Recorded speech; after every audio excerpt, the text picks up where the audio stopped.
Bienvenue à l'agence de presse azawadienne. Daesh revendique sa responsabilité dans une attaque violente à Difa, faisant plusieurs morts et blessés. La branche médiatique de l'organisation État islamique a annoncé, à travers son numéro hebdomadaire du journal Al-Naba publié hier, sa responsabilité dans une série d'attaques menées à travers la frontière entre le Nigeria et le Niger. L'organisation radicale a déclaré avoir lancé une grande attaque le 1er octobre 2024, visant une base de l'armée nigérienne dans la région de Chitimahari, dans la province de Dega, au sud-est du Niger. Selon des sources locales, une charge explosive a été utilisée lors de l'attaque, entraînant la mort et la blessure de 11 soldats nigériens. La charge a également détruit un véhicule blindé appartenant aux forces armées nigériennes.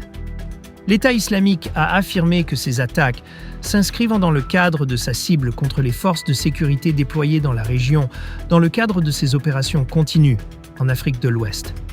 Ces attaques surviennent dans un contexte de montée en puissance inquiétante dans la région, qui souffre d'une insécurité le long de la frontière avec le Nigeria, notamment en raison de l'activité de plusieurs groupes extrémistes.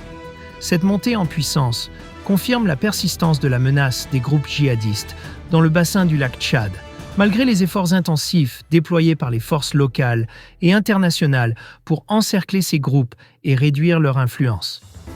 Il convient de noter que la récente attaque survient à un moment où les pressions sur l'armée nigérienne augmentent, alors qu'elle fait face à d'importants défis pour sécuriser les zones frontalières et gérer l'augmentation de la fréquence des attaques djihadistes.